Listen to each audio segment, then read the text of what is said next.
The skin, it is our first border with the world, and our last witness to life. It is the map that tells the story of our days, the scars of childhood, the wrinkles of time, the warmth of the sun. But in the long and bloody history of humankind, this thin membrane has, at times, become a canvas upon which tyrants paint our greatest fears. In Mesopotamia, where the first empires were born, the Assyrians built their civilization on a foundation of clay, iron, and terror. Their kings learned an ancient secret, that fear is the strongest of all building materials, and that the bodies of their enemies are the most effective means of sending a message. When a captured rebel leader was brought before the king, he was not seen as a man, but as a symbol that had to be broken. The judgment was not held in a court of law, but was a political spectacle. With a single word from the king, the sentence was declared: he will be flayed alive, to serve as an example. This was not merely punishment, it was a brutal declaration of absolute power, a clear message: this is the fate of all who defy the will of Assyria.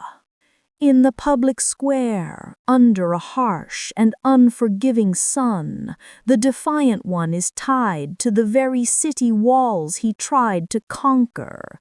He does not scream, he does not beg. His eyes lock with the king's in a final silent challenge. The battle is no longer between armies. It is now a battle of will between two men. And so the horrific ritual begins.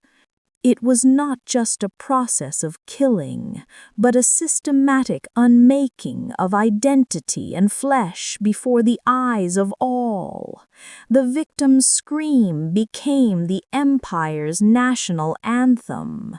The king sat on his throne, seeing not pain but order, not savagery but stability built on fear. But blood does not stay in one place. It seeps into the earth, finds its way to the rivers. It travels through time, a silent witness to human history. From the arid deserts of Assyria, across thousands of sunrises and sunsets, from one civilization to another, the pain travels.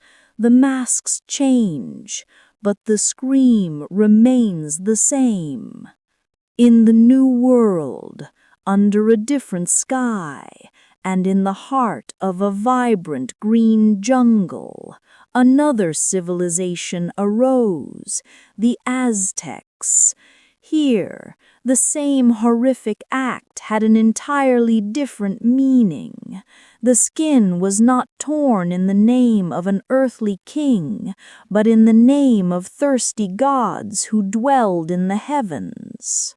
The captive warrior was led to the top of the pyramid, not in a walk of shame, but in a solemn, divine procession.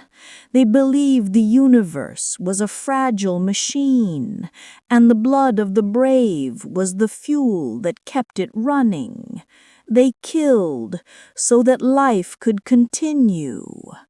At the pyramid's peak, there was no executioner, but a high priest, a conduit between the world of men and the world of gods.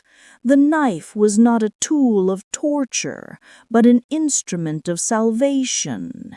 And when he wore the victim's skin in a terrifying and sacred ritual, he was not celebrating death, he was embodying rebirth.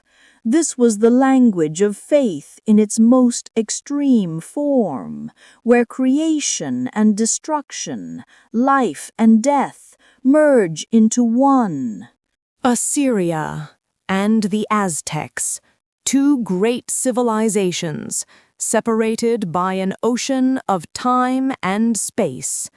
One used brutality to impose order on earth, the other used it to maintain order in the heavens. Political power and religious faith, two entirely different motives for the same unspeakable act. So what does this tell us about ourselves, about this creature we call human? Capable of building pyramids that touch the sky, and at the same time, capable of committing acts from the depths of hell. Is brutality an inseparable part of our search for meaning or for power? From Assyria to the Aztecs, and from the distant past to the present we inhabit, the reasons and the masks change, but the mirror remains the same.